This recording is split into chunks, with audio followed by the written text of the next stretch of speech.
যেভাবে একটা লুটপাটের এবং টাকা দখল এবং পাচারের ক্ষেত্রে পরিণত হয়েছিল, বদলানোর উদ্যোগ চলছে এবং ইতিমধ্যেই আমরা অনেক দূর এগিয়েছি এবং খুব শীঘ্রই এর একটা সামগ্রিক রূপরেখাও দাঁড়িয়ে যাবে। এই যে বিনিয়োগ নির্ভর অর্থনীতি, সরকার পরিষ্কারভাবে 5টা গুরুত্বপূর্ণ জায়গাকে চিহ্নিত করেছেন। প্রথমত, জ্বালানি ছাড়া এই অর্থনীতির চাকা চলবে না এবং এতদিন জ্বালানি একটা আমদানি নির্ভর ভুল নীতি এবং দুর্নীতিতে আকণ্ঠ নিমজ্জিত ছিল।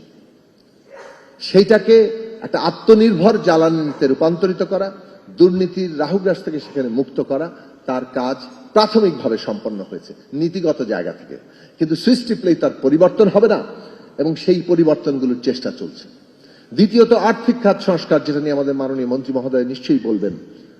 সেটা যেভাবে একটা লুটপাটের এবং টাকা দখল এবং পাচারের ক্ষেত্রে পরিণত হয়েছিল, ব্যাংক এবং আর্থিক প্রতিষ্ঠান, ক্যাপিটাল মার্কেট আপনারা সবাই জানেন, তাকে রাজনীতি মুক্ত রাখার উদ্যোগ গ্রহণ করা হয়েছে।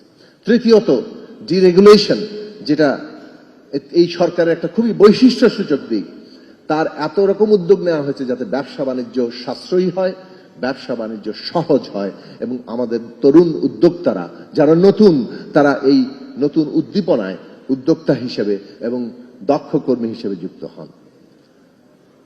চতুর্থত, তথ্য প্রযুক্তি এবং সাধারণভাবে প্রযুক্তির যে বিকাশ সাধন এবং দেশের সকল মানুষকে কম বেশি এর সাথে যুক্ত করার জায়গা, এটা ব্যাপক একটা উদ্যোগ গ্রহণ করা হয়েছে। গ্রাম পর্যায়েও আমরা একেবারে প্রত্যেকটা তরুণকে এই কাজের সাথে যুক্ত করতে পারি।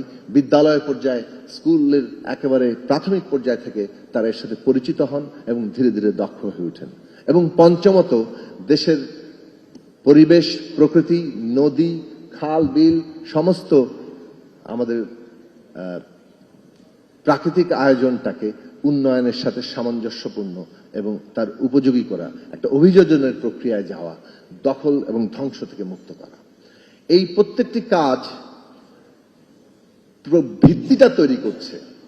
এবং এর সাথে হচ্ছে প্রতিষ্ঠান তৈরি, প্রতিষ্ঠানগুলো ধ্বংস করে ফেলা হয়েছিল।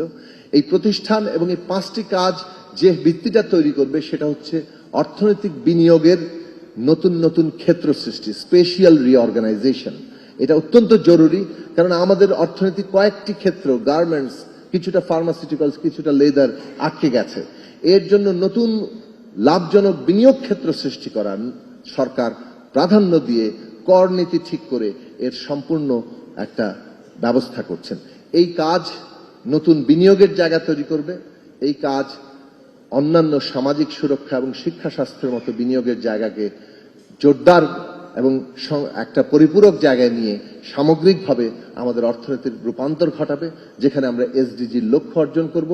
একই সাথে আমরা আমাদের দেশের মানুষের যে আকাঙ্ক্ষা, সার্বিক একটা গণতান্ত্রিক রূপান্তর, যেখানে প্রত্যেকটি মানুষ জীবনের উন্নতির পথ খুঁজে পাবেন, সেই জায়গায় আমরা নিয়ে যেতে চাইব। সুতরাং এসডিজির লক্ষ্য অর্জন এবং বর্তমান সরকারের ইস্তেহার এবং তার আলোকে যে 5 বছর ব্যাপী উন্নয়ন কৌশলপত্র, স্ট্র্যাটেজিক ফ্রেমওয়ার্ক, এবং তার আলোকে প্রতিটি উন্নয়ন প্রকল্প এবং সামগ্রিকভাবে আমাদের অর্থনৈতিক কাঠামো, তাকে যে রূপান্তরের কাজ, এই কাজ বাংলাদেশের জাতীয় পুনর্গঠনের কাজ। এই কাজ আমাদের রাজনৈতিক সংস্কারের পাশাপাশি পুরো সমাজকে একটা রাজনৈতিক গণতান্ত্রিক ব্যবস্থার উপযোগী করে তোলার কাজ। এই কাজে আজকে আমরা সকলেই অংশ নিব, তবেই আমরা শহীদের রক্তের ঋণ শোধ করতে কিছুটা হলেও সক্ষম হব।